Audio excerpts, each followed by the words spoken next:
Coucou tout le monde, j'espère que vous allez tous très bien et aujourd'hui je vous retrouve pour une nouvelle vidéo qui sera une vidéo où je vais vous parler de mon expérience sur la filière ASSP et je répondrai aussi à vos questions. Donc c'est parti. Je voulais juste vous dire que j'ai été absente pendant un petit moment sur YouTube, c'est parce que j'avais le bac à la fin d'année que j'ai préféré me concentrer sur mon bac que sur les vidéos.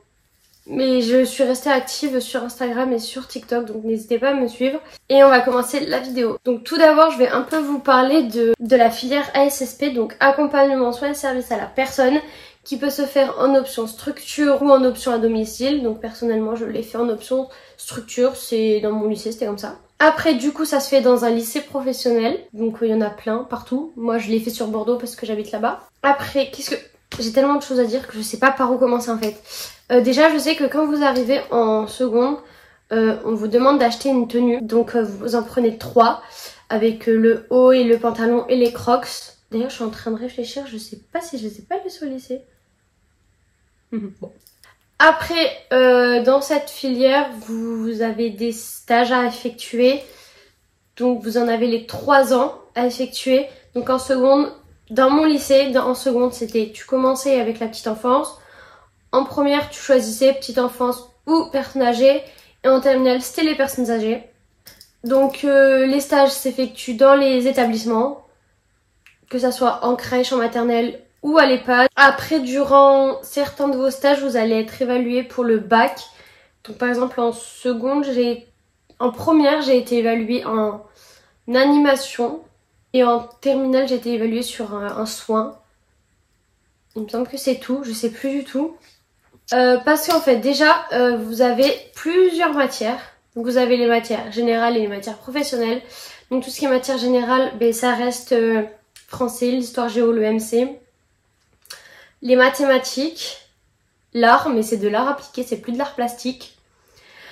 Après vous avez l'économie, gestion et la prévention santé environnement, PSE.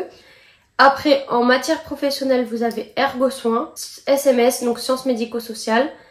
Nutrition, TSU, travail de service à l'usager, biologie, microbiologie, ça va ensemble, animation, et vous avez le sport aussi, très important le sport. Et je crois que j'ai tout dit.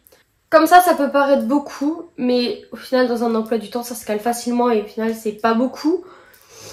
Vous allez voir, même en terminale vous allez regretter d'avoir des matières réduites. Toutes les matières professionnelles sont regroupées en une seule épreuve au bac, donc ça s'appelle l'épreuve E2. Après pour le bac vous devez vous passer vos examens et après vous devez rendre des dossiers, donc le dossier E13 qui est sur un de vos stages.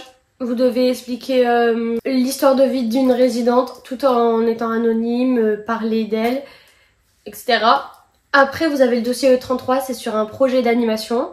Moi je l'ai fait sur les moyens de contraception avec une classe d'ados, donc voilà. Après, personnellement, mon expérience que j'en ressors, c'est que mes 3 ans se sont vachement bien passés. Les profs, ils accompagnent vachement. Enfin, moi, je sais qu'ils m'ont vachement accompagnée. Et puis, les cours sont pas si difficiles que ça. En fait, il suffit d'apprendre. Et puis, ils sont vachement intéressants. Je sais que j'en aurai toujours besoin de ces cours. Ça me servira toujours à un moment ou à un autre dans ma vie. Donc, voilà. Je pense que j'ai tout dit. Maintenant, je vais répondre à vos questions que vous m'avez posées sous ma dernière vidéo. Que j'ai fait sur ASSP. Bon, je vous avais répondu en commentaire, mais là je vais vous répondre plus facilement comme ça. Et sur Instagram aussi, vous m'avez posé des questions, donc j'y réponds. En EHPAD, vous faites quoi? Vous lavez les personnes? Alors oui, on fait des soins aux personnes, donc c'est-à-dire qu'on leur fait une toilette, la toilette intime, la toilette complète ou la douche. Donc la toilette, elle peut se faire au lit ou pas au lit, ça dépend de l'état de la personne. Après, on les fait manger. On leur fait faire des activités, on les accompagne, donc voilà.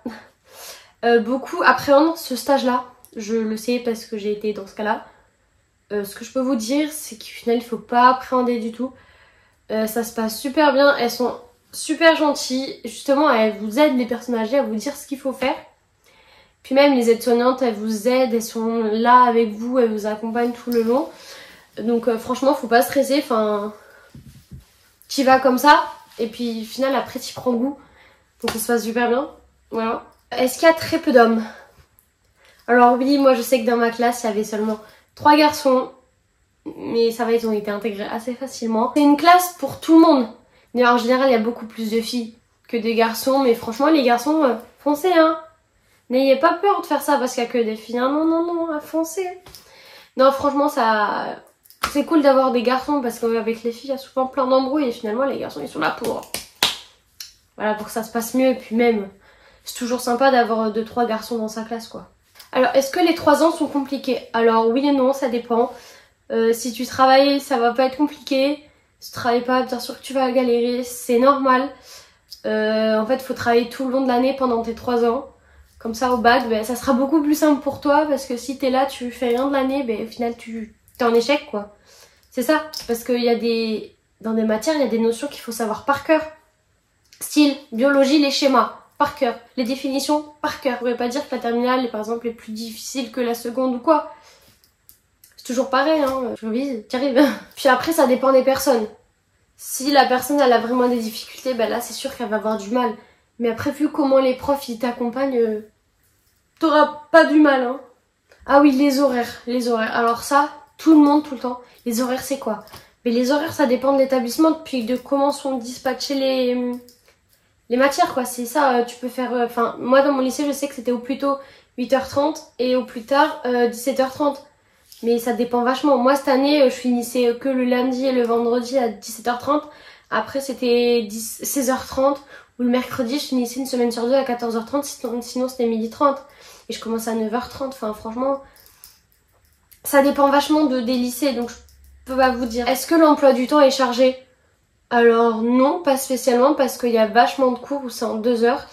Moi je sais que cette année, le lundi, je commençais avec 2 heures d'ergo-soins et j'enchaînais 2 heures de bio et l'après-midi j'avais 2h30 de sport. Donc puis après c'est souvent 1 heure par-ci, 1 heure par-là, mais non franchement ça va. C'était plus chargé il me semble en seconde qu'en terminale. Est-ce que la biologie c'était dur au bac? Alors je peux pas dire si c'était dur ou pas. Parce que biologie, ça fait partie des matières professionnelles qui sont regroupées dans l'épreuve E2. Donc je sais qu'il y avait un schéma. Après les questions, elles sont dispatchées un peu partout. Et voilà, si t'apprends, ben ça va pas être compliqué, quoi. Puis la biologie, c'est vraiment, faut apprendre, hein. Biologie, c'est pas... Ah, je sais. Est-ce qu'on peut faire auxiliaire de puériculture après ASSP? Alors bah oui, tu peux. Tu peux aussi le faire en apprentissage. Donc tu vas à l'école, à la formation. Puis tu travailles en même temps, donc ça te fait vraiment continuer d'apprendre dans tout ce qui est la théorie sur les enfants, etc. Puis après tu pratiques quand tu travailles. Je pense que j'ai répondu à tout et que j'ai été claire. Après si vous avez d'autres questions ou vous n'avez pas compris, n'hésitez pas à me demander en commentaire ou à me les poser sur Instagram et je vous répondrai. Et puis voilà, moi je vous dis à bientôt pour une prochaine vidéo. Bisous!